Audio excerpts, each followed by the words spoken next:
সুপ্রিয় শিক্ষার্থীরা, আজকে আমরা এসএসসি এবং আলিম শিক্ষার্থীদের আইসিটি সাবজেক্টের প্রথম অধ্যায়ে গ্লোবাল ভিলেজের প্রথম অধ্যায়ের যে টপিক জেনেটিক ইঞ্জিনিয়ারিং, ঠিক আছে? তো প্রথম অধ্যায়ে ইম্পর্টেন্ট টপিক যেগুলো আছে তার মধ্যে জেনেটিক ইঞ্জিনিয়ারিং একটা গুরুত্বপূর্ণ বা ইম্পর্টেন্ট একটা টপিক। তো আমরা জেনেটিক ইঞ্জিনিয়ারিং নিয়ে আলোচনা করব। তো জেনেটিক ইঞ্জিনিয়ারিং সম্পর্কে আলোচনা করার সময় আমি আগেই বলে রাখি যে আমাদের এই ভিডিওটা দেখার আগে আপনারা আমাদের ডিসক্রিপশন দেওয়া লিঙ্কে একটা লিঙ্ক দেওয়া থাকবে, যেটা হলো গুগল ড্রাইভের লিঙ্ক। এটা আমরা প্রত্যেকটা ভিডিওতে বলে রাখি যে আমাদের এই ভিডিওর ডিসক্রিপশন দেওয়া লিঙ্কে একটা গুগল ড্রাইভের লিঙ্ক দেওয়া থাকবে। ওই লিঙ্কটাতে ক্লিক করে আপনারা জেনেটিক ইঞ্জিনিয়ারিংয়ের একটা ফুল ভিডিও দেওয়া আছে, ওই ফুল ভিডিওটা পুরোটাই সম্পূর্ণ দেখে যাবেন, ঠিক আছে? দেখে আসার পর আমাদের এই টপিকটা দেখবেন, আমরা যেটা বলি সেটা শুনবেন, ঠিক আছে? তো অবশ্যই কিন্তু আমাদের এই কথাগুলো শোনার আগে আপনাকে ওই ভিডিওটা আগে দেখে আসতে হবে। তো ভিডিওটা আমি এখানে দেখাচ্ছি যে আপনারা ডিসক্রিপশন দেওয়ার লিঙ্কে এরকম মনে করতে এটা একটা আমাদের ভিডিও, এটা আমাদের ক্লাসের একটা ভিডিও। তো এরকম আমাদের আজকে যে জেনেটিক ইঞ্জিনিয়ারিং এরকম একটা ভিডিও থাকবে, ভিডিওর এরকম একটা লিঙ্ক দেওয়া থাকবে যে আমাদের মনে করেন যে আজকের টপিক হচ্ছে আমাদের জেনেটিক ইঞ্জিনিয়ারিং ভিডিওর লিঙ্ক। এরকম একটা গুগল ড্রাইভের লিঙ্ক দেওয়া থাকবে, লিঙ্কটাতে ক্লিক করবেন। ক্লিক করার সঙ্গে সঙ্গে আপনাদের একটা নতুন ট্যাব বা অন্য একটা ট্যাবে নিয়ে আসবে। নিয়ে আসার পর এখানে দেখবেন যে আমাদের প্রথম অধ্যায়ের সব ভিডিও আছে। তো সব ভিডিও আছে এখান থেকে আজকে আমাদের যে টপিকটা জেনেটিক ইঞ্জিনিয়ারিং, তো এই জেনেটিক ইঞ্জিনিয়ারিংয়ের যে ভিডিওটা, এই ভিডিওটা দেখবেন, এই যে জেনেটিক ইঞ্জিনিয়ারিং। তো এটা ডাবল ক্লিক করে ওপেন করতে বলবেন। এটা ওপেন হবে না, আপনাকে এটা একটু ডাউনলোড করে নিতে হবে, ঠিক আছে? আপনারা এখান থেকে ডাউনলোড করে নিতে পারবেন, ঠিক আছে? এটা ক্লিক করলে কিন্তু ডাউনলোড শুরু হয়ে যাবে। তো আমার এখানে ডাউনলোড করার দরকার নেই দেখে আমি এটা কেটে দিচ্ছি, ঠিক আছে? ডাউনলোড শুরু হয়ে গেছে, আমি এটা কেটে দিলাম, ঠিক আছে? তো এটা আমাদের ডাউনলোড করার দরকার নেই। তো কিছু কিছু ভিডিও এখানে প্লে করে দেখতে পারবেন। তো এটা কেন জানি প্লে হবে না, সমস্যা হয়তো আছে। যাই হোক, আপনারা এখান থেকে ডাউনলোড করে ভিডিওর আগে দেখে নেবেন। তো এটা সরাসরি কিন্তু ইউটিউবে দেওয়া যায় না। আপনারা হয়তো ভাববেন যে এটা ইউটিউবে দিলে তো হয়তো, তো আসলে এটা ভিডিও সরাসরি ইউটিউবে দেওয়া যায় না, এর প্রাইভেসির ব্যাপার আছে। কারণ এই ভিডিওটা আমাদের হলো সিস্টেস পাবলিকেশন, এটা আমাদের না। তো এই কারণে এই ভিডিওটা সরাসরি ইউটিউবে দেওয়া যাবে না। আপনারা এখান থেকে ভিডিওটা দেখে নেবেন। আমাদের প্রথম অধ্যায়ের ইম্পর্টেন্ট যতগুলো টপিক আছে সবগুলো মূলত এখানে দেওয়া আছে ভিডিওগুলো। তো এখান থেকে দেখে নেবেন। তো এখানে কিন্তু একটা পিডিএফ ফাইলও দেওয়া আছে, এটা আমাদের বোর্ড কোশ্চেনগুলো এবং সলিউশন সহকারে ফাইল আমরা এটা দেওয়া আছে। এই ফাইলটা ডাউনলোড করে নিতে পারেন। তো এটা আমরা কিছুক্ষণ পর দেখাবো ওই ফাইলটা। তো এখানে আপনারা এখান থেকে ভিডিও দেখার পর আমাদের এই লেকচারে চলে আসবেন, ঠিক আছে? আমরা যেটা বলি সেটা। তো আমাদের এই লেকচারটা শোনার আগে অবশ্যই আপনাকে কিন্তু ভিডিওটা দেখে আসতে হবে। তো ভিডিও দেখে আসার পর আমি যতদূর জানি ওই ভিডিও দেখার পর আপনাদের জেনেটিক ইঞ্জিনিয়ারিং সম্পর্কে আর কোনো সমস্যা থাকার কথা, ঠিক আছে? আশা করি যে 90 থেকে 95% সলভ হয়ে যাবে। আর 5 থেকে 10% যদি সমস্যা থেকে থাকে আমি এখানে ফিজিক্যালি বুঝাই দিচ্ছি, ঠিক আছে? সরাসরি বুঝাই দিচ্ছি যে জেনেটিক ইঞ্জিনিয়ারিংটা কি। আসলে জেনেটিক্স হচ্ছে একটা জীব বা উদ্ভিদ বা প্রাণীদের একটা বংশগতীয় ধারক বাহক থাকে, যেটাকে আমরা জিন বলি। এই জিনটাকে নিয়ে যখন কোনো গবেষণা হয় বা কোনো মডিফাইড করা হয় বা কর্তন করে নতুন কোনো জিন সংযোজন করা হয়, ঠিক আছে? তখন সেটা জেনেটিক ইঞ্জিনিয়ারিংয়ের আওতায় পড়ে বা এটা জেনেটিক মডিফাইড প্রকৌশল বা জিন প্রকৌশল বলা হয় থাকে, ঠিক আছে? তো এখানে জেনেটিক ইঞ্জিনিয়ারিং বলতে কোনো উদ্ভিদ বা প্রাণীর জিন, বংশগতির যে ধারক বাহক জিন, সেই জিনটাকে ক্লোন করা হয় বা এটাকে মডিফাই করা হয়, ঠিক আছে? আর এটাকে কাটার জন্য আমাদের এক ধরনের কাশি ব্যবহার করে, যেটা আণবিক কাশি বা রেস্ট্রিক্টেড এনজাইম বলা হয়, ঠিক আছে? এটার মাধ্যমে আমাদের জেনেটিক ইঞ্জিনিয়ারিং কাজ সম্পন্ন হয়ে থাকে বা ডিএনএ কর্তন করা হয়। তো এখানে নতুন কোনো একটা উন্নত জাতের ডিএনএ তৈরি বীজ বা জাত তৈরির জন্য আমাদের পূর্বের কোনো একটা জাতের ডিএনএ কর্তন করে উন্নত মানের জিন আছে বা ডিএনএ আছে, সেটা প্রতিস্থাপন করে এখানে উন্নত মানের জীব বা উদ্ভিদের বীজ তৈরি করা হয়, ঠিক আছে? তো এই জেনেটিক ইঞ্জিনিয়ারিং মূলত এখানে একটা জটিল প্রযুক্তি। তো যত প্রকার নতুন জাতের উদ্ভিদ, যেটা প্রাণী কৃষিক্ষেত্রে উদ্ভিদ যেমন যত প্রকার উদ্ভিদ আছে, ধান, চাল, গম, ভুট্টা, ঠিক আছে, তামাক যা আছে, ঠিক আছে? এই যত প্রকার উদ্ভিদ বা প্রাণী আছে, এগুলো যে নতুন জাতের যে রোগ প্রতিরোধ ক্ষমতা বৃদ্ধি সহ বা উন্নত জাতের যত প্রকার ফসল উৎপাদন করা হবে, সবগুলো হচ্ছে জেনেটিক ইঞ্জিনিয়ারিংয়ের অবদান, ঠিক আছে? আমরা যে ব্রয়লার মুরগি খাই, ঠিক আছে? যত প্রকার হাইব্রিড জাতের ফসল আমরা দেখতে পাচ্ছি, ইদানিং আমাদের বাংলাদেশের একজন বিজ্ঞানী, নামটা মনে নেই আমার, যে তিনি একটা ধান আবিষ্কার করেছে, ধানটার নাম হলো বহুব্রী, ঠিক আছে? তো এই বহুব্রী ধানটা রোপণ করার পর আপনারা এক এক করে 3 বার ধান কাটতে পারবেন। মনে করেন একবার ধানটা কেটে নিয়ে আসলেন, ওর যে গোড়াটা থাকবে সেই গোড়াটা নির্দিষ্ট পরিমাণ পরিচর্যা, সেচ, সার দিলে ওখান থেকে আরও একবার ধান হবে, এরকম করে 3 বার ধান কেটে নিয়ে আসতে পারবেন। তো এই বীজটা বা এই ধানের বীজটা আবিষ্কার করা হলো বা তৈরি করা হলো কীভাবে, ঠিক আছে? কখন কি প্রশ্ন করেছেন বা জানার আগ্রহ ছিল? তো এখানে এই বীজটা আবিষ্কার করার জন্য আমাদের যে টপিকটা কাজ করেছে সেটা হলো জেনেটিক ইঞ্জিনিয়ারিং। জেনেটিক ইঞ্জিনিয়ারিং মূলত হলো কোনো একটা বীজের ডিএনএকে কর্তন করে, ঠিক আছে, সেখানে নতুন কোনো ডিএনএ প্রতিস্থাপন করা হয়, ঠিক আছে? তো আরেকটাভাবে বলতে পারি, যেটা হলো মনে করেন যে মাছ, ঠিক আছে, মাছরা পানিতে বাস করে এবং কত ঠান্ডা হয় হোক মাছদের কোনো সমস্যা হয় না, পানিতে বেঁচে থাকে। কখনো আপনারা শোনেন নাই যে ঠান্ডার কারণে মাছ পানিতে মারা গেছে, ঠিক আছে? এই ধরনের কোনো আমরা নিউজ পাইনি। তো এখন আমাদের পৃথিবীতে কোনো দেশে আছে, যেমন গ্রিনল্যান্ড, আইসল্যান্ড, ঠিক আছে, বা আমেরিকা, কানাডা, এইদিকে প্রচুর পরিমাণে তুষার পড়ে, সেখানে উদ্ভিদ বেঁচে থাকা খুব মুশকিল এবং সেখানে গ্রিন হাউস প্রক্রিয়ায় উদ্ভিদকে বেঁচে রাখা হয়, ঠিক আছে, যা অনেক খরচ সাপেক্ষ একটা ব্যাপার। তো এখন বিজ্ঞানীরা চিন্তা করলো যে কোন কোন ডিএনএর কারণে বা কোন জিনের কারণে মাছ এত ঠান্ডা সহ্য করতে পারে। ওই জিনটা শনাক্ত করে যদি কোনো উদ্ভিদ বা অন্য কোনো প্রাণীতে এটা প্রবিষ্ট করা যায়, তাহলে ওই উদ্ভিদ বা প্রাণীটা অ্যান্টিফ্রিজ বা ঠান্ডা প্রতিরোধী হয়ে ওঠে, তখন আর কোনো সমস্যা হবে না। যত প্রকার ঠান্ডা হোক ও তখন অ্যান্টিফ্রিজ বা ঠান্ডা প্রতিরোধী হয়ে উঠলো, ঠিক আছে? তো এরকম সিস্টেমে মূলত ডিএনএ বা আমাদের জেনেটিক ইঞ্জিনিয়ারিং মূলত কাজ করে, ঠিক আছে? তো এখানে জেনেটিক ইঞ্জিনিয়ারিংয়ের বাংলা হলো জিন প্রকৌশল, এটা মনে রাখবেন। আর এটা ডিএনএ নিয়ে কাজ করা হয়, ঠিক আছে? রেস্ট্রিক্টেড রিকম্বিনেন্ট ডিএনএ নিয়ে কাজ করা হয়। ডিএনএর পুনরূপটা মনে রাখবেন ড্রাই রাইবোনিউক্লিক অ্যাসিড, এগুলি এমসিকিউর জন্য। এখানে আরেকটা যে পুনরূপ দেখলাম জিএমও, জেনেটিক্যালি মডিফাইড অর্গানিজম, এগুলো এমসিকিউর জন্য লাগবে, ঠিক আছে?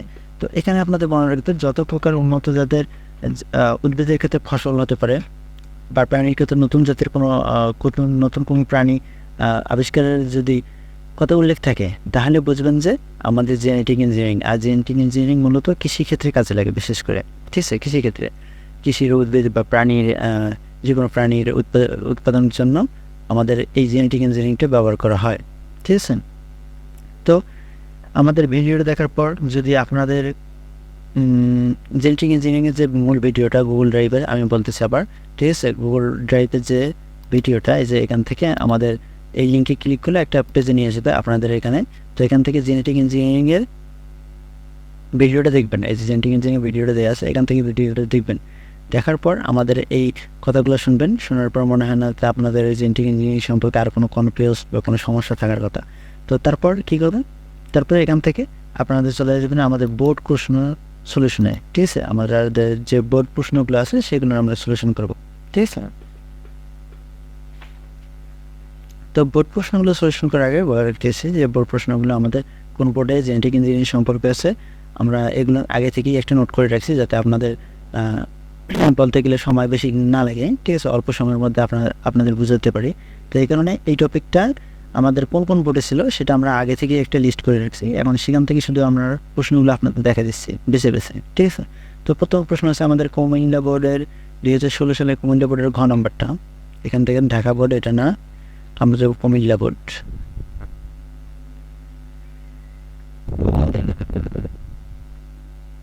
কুমিল্লা বোর্ডের কত নম্বর? ঘ নম্বরটা। ঘ নম্বরটা দেখেন, উদ্দীপকের যে প্রযুক্তি হাসানের জ্ঞান লাভে আনন্দিত দিল, সেই প্রযুক্তি কৃষি সম্পদে কী ধরনের ভূমিকা রাখে? কৃষির কথা উল্লেখ থাকলে বুঝবেন যে এটা জেনেটিক ইঞ্জিনিয়ারিং। তারপরে আমরা একটু পড়ে দেখি বিষয়টা, যে আইসিটি নির্ভর জ্ঞান প্রযুক্তি মানুষকে নানা বিষয়ে সমৃদ্ধ করতে এগিয়ে নিচ্ছে। হাসান আইসিটি বিষয়ে পড়াশোনা করে জানতে পারলো কোনো অস্ত্রোপচার ছাড়া এক শৈল চিকিৎসা পদ্ধতি। পরবর্তী হাসান আইসিটি নির্ভর জীব বৈচিত্র্যের সৃষ্টি, ঠিক আছে? এখানে মনে রাখবেন জীব বৈচিত্র্যের সৃষ্টি। জীব বৈচিত্র্যের সৃষ্টির প্রযুক্তি হচ্ছে আমাদের জেনেটিক ইঞ্জিনিয়ারিং, ঠিক আছে? জীব বৈচিত্র্য অর্থাৎ জীব বা উদ্ভিদ বলেন, নতুন জাতের কোনো জীব, এই সৃষ্টির প্রযুক্তি হচ্ছে আমাদের জেনেটিক ইঞ্জিনিয়ারিং, ঠিক আছে? তো এই প্রযুক্তি বিষয়ে জ্ঞান লাভের খুব আনন্দিত হলো, ঠিক আছে? তো এখানে যে প্রযুক্তির কথা বলা হয়েছে সেটা আমাদের জেনেটিক ইঞ্জিনিয়ারিং। ঘ নম্বর দেখি, সুতরাং এই প্রযুক্তি হলো জেনেটিক ইঞ্জিনিয়ারিং, ঠিক আছে। তো এটা হলো আমাদের এরকম প্রশ্ন চলে বুঝবেন যে জেনেটিক ইঞ্জিনিয়ারিং। তারপর পরের প্রশ্ন চলে যাচ্ছি রাজশাহীর গ।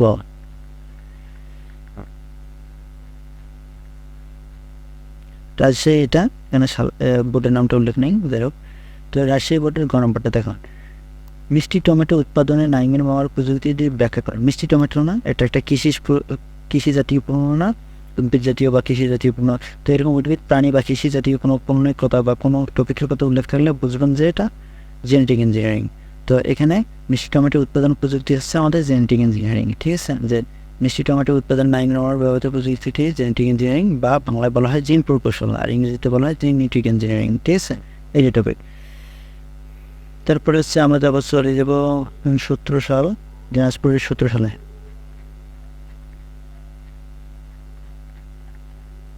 দিনাজপুর 17 সাল, ঠিক আছে।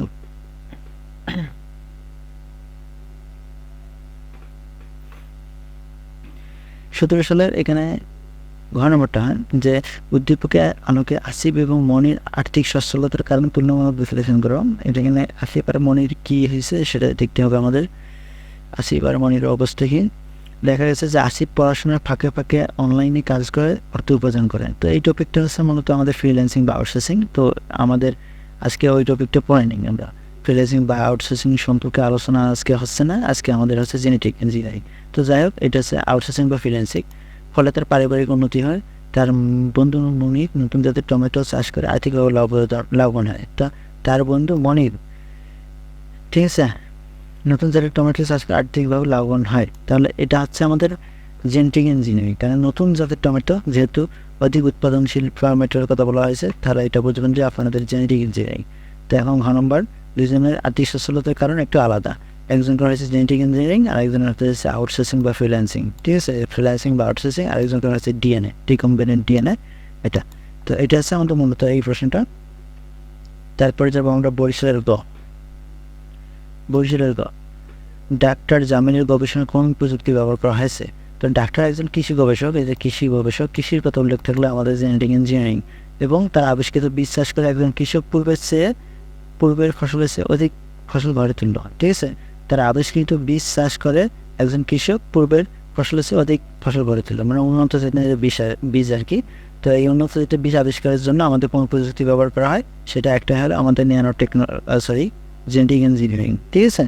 তখন গ নম্বরটা দেখেন কনসেপ্টটা, উদ্দীপকের যে ডাক্তার জামিনের গবেষণায় জেনেটিক ইঞ্জিনিয়ারিং প্রযুক্তি ব্যবহার করা হয়, ঠিক আছে, জেনেটিক ইঞ্জিনিয়ারিং। তো জেনেটিক ইঞ্জিনিয়ারিং মূলত ডিএনএ কর্তনের মাধ্যমে কাজ করা হয়, ঠিক আছে। তারপরে আমরা যাব, এটা কোন প্রোটোকল? বরিশাল বোর্ড। এখন আমরা যাবো রাজশাহীর ঘ, 17 সাল। রাজশাহী 17 সালের গটা, রাজশাহী 17 সালের ঘটা। ল্যাবরেটরি যে প্রযুক্তি নিয়ে গবেষণা আছে তাদের মধ্যে পার্থক্য। ল্যাবরেটরি কী নিয়ে গবেষণা হচ্ছে? ভিতরে প্রবেশ করে দেখলো প্রথম কক্ষে জৈব তথ্যকে সাজিয়ে গুছিয়ে ইনফরমেশন তৈরি সংক্রান্ত গবেষণা। এটা হচ্ছে আমাদের বায়ো ইনফরমেটিক্স। তো আজকে যেহেতু আমাদের বায়ো ইনফরমেটিক্স হয় নাই, যেহেতু আপাতত এই অংশটা বাদ থাক, ঠিক আছে। আমরা যাব পরের অংশটা। এবং দ্বিতীয় কক্ষে রিকম্বিনেন্ট ডিএনএ তৈরি সংক্রান্ত গবেষণা। রিকম্বিনেন্ট ডিএনএ তৈরি সংক্রান্ত গবেষণা হচ্ছে আমাদের এই টপিকটা, আজকের টপিকটা সেটা হলো জেনেটিক ইঞ্জিনিয়ারিং। আর এই টপিকটা হলো আমাদের বায়ো ইনফরমেটিক্স, এটা আমাদের আজকে হয় নাই। আমরা আজকে যে বিষয় নিয়ে কথা বলছি সেটা হলো জেনেটিক ইঞ্জিনিয়ারিং। তো এই জেনেটিক ইঞ্জিনিয়ারিং বিষয় হচ্ছে এটা, দ্বিতীয় কক্ষে রিকম্বিনেন্ট ডিএনএ তৈরি সংক্রান্ত গবেষণা, ঠিক আছে। এটা হচ্ছে জেনেটিক ইঞ্জিনিয়ারিংকে নির্দেশ করে। তা দুইটা গবেষণার যে গবেষণার পার্থক্য করতে যে বিষয় নিয়ে গবেষণা করতেছে তার তুলনামূলক পার্থক্য হলো একটা বায়ো ইনফরমেটিক্স আর একটা হচ্ছে জেনেটিক ইঞ্জিনিয়ারিং। তো বায়ো ইনফরমেটিক্স যেটা আমাদের হয় নাই, আপাতত এটা স্থগিত থাক, ঠিক আছে। আমরা পরবর্তী প্রশ্ন যাচ্ছি সিলেটের গ।